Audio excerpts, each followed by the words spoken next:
we're back to hot takes. So if you want to submit a hot take, question, comment, concern, statement of outrage, all that sort of stuff, and all of those come across the YouTube comments, the Twitter mentions.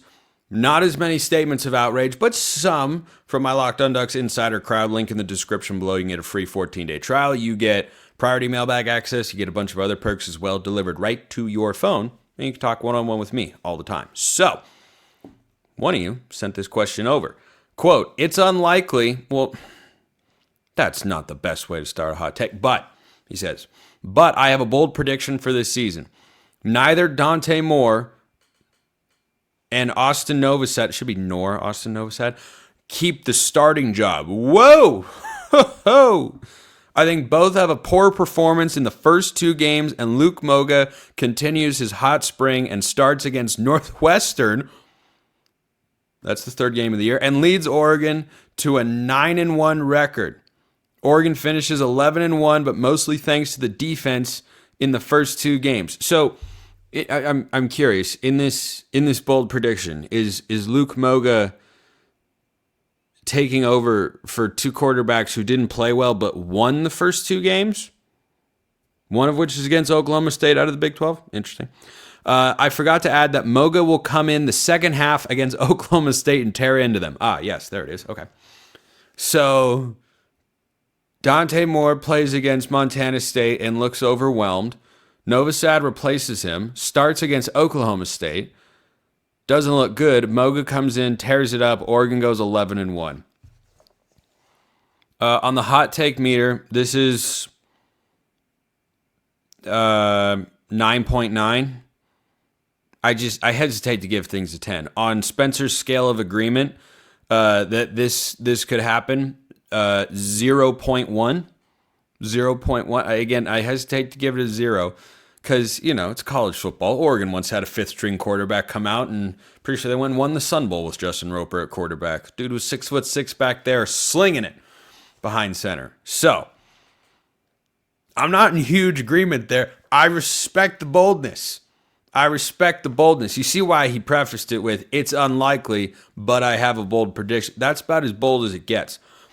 I think the more interesting discussion that you're sort of nibbling around the edges that I'm now going to steer the show towards because, well, that's kind of how this program works more or less, is does Luke Moga have a chance to pass Austin Novosad as the backup quarterback?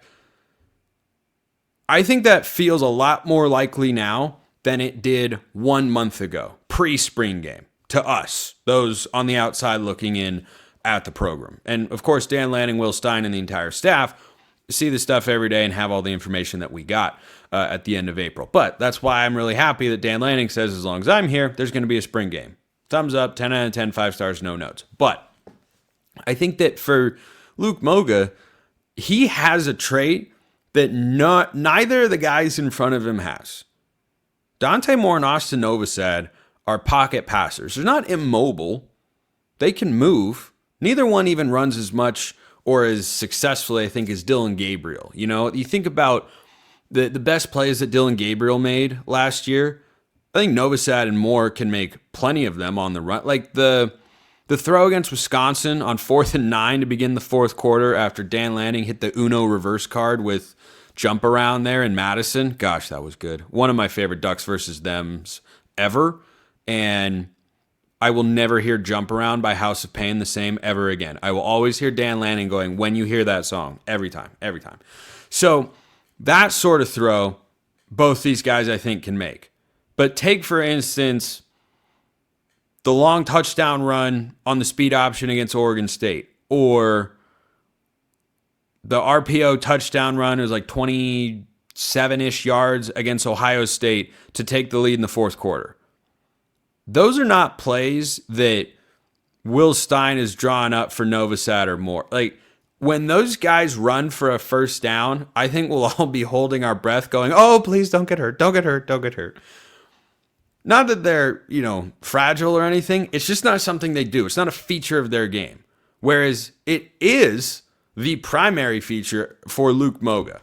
And the passing has to come along and join that. But he is an elite athlete. He's one of the 4 or 5 best athletes probably on the entire team. So I don't think that Novosad is, based on what we've seen in a place, I think it's more likely Novosad starts than Moga passes him for the backup quarterback position. I really do. And I like all three. As I've said, I like all four of the guys that are in this Oregon quarterback room. I really, really do. They're different. They are, able to do a lot of the same things well, but they have identifiable characteristics or traits that can separate them or distinguish them from somebody else. And for Moga, that's his athleticism. So I've always looked at Luke Moga, even before he had the great spring game where he was one of the biggest surprises and standouts of that affair. I've always looked at him and said his ceiling is Avery Johnson. Avery Johnson is the quarterback at Kansas State.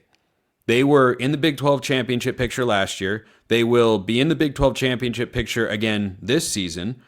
And he's kind of a dark horse Heisman finalist going into 2025. I think that is Luke Moga's ceiling. Like, I just look at the two of them. I didn't look up their measurables before the segment. I imagine they're pretty similar, but they are running quarterbacks who you are asking the question, are you good enough throwing the ball to be a high-end starter? And Johnson, I think, got better and showed glimpses last year, and we'll see what he does this year for the Wildcats. But I just think that Moga's athleticism doesn't make him more likely. Well, it does make him more likely to be the backup quarterback. I do think that's going to be Novosad. I think it makes him more likely he sees the field more than Novosad this year. I've been asked this question before on the show. This was, back in March, I think. And someone asked, hey, could you see Luke Moga being a part of a Wildcat package? Yes. I'd be so down for it. Because as I said, it's not what Dante Moore does. And when you are a mobile quarterback, you don't just learn how to get out of the pocket, how to run, how to protect the football. You learn how to protect yourself, how to take hits, how to avoid hits, get out of bounds, all that stuff. That's not what Dante Moore's MO is. That's not what we're going to expect to see from him. And so I could see a situation where Dan Lanning and Will Stein get down inside the 10-yard line and you put Luke Moga in the game and suddenly the quarterback is a threat to run. We saw this with Penn State last year. Bo Pribula was the backup quarterback who's primarily an athlete. He's now at Missouri, probably going to be the Tigers starting quarterback in the SEC. But he came in just to run. Everyone knew he was running the ball. It doesn't matter. It's still hard to stop because you have a numbers advantage now. Or at least the numbers, get even because the quarterback's a threat to run the football. So I could see that. I would legitimately, not just for the sake of keeping Luke Moga around or rewarding him for the work he's clearly put in the offseason, I think that is a good idea. If you get down in the red zone, I'm not saying you never have Dante Moore throw passes in the red zone, but if you want to run the ball, you get down 3rd and goal on the 1 and you want to run it and have a guy who's also capable of, throwing a little pop pass or something. Yeah, I'd be down. So I love the quarterback room.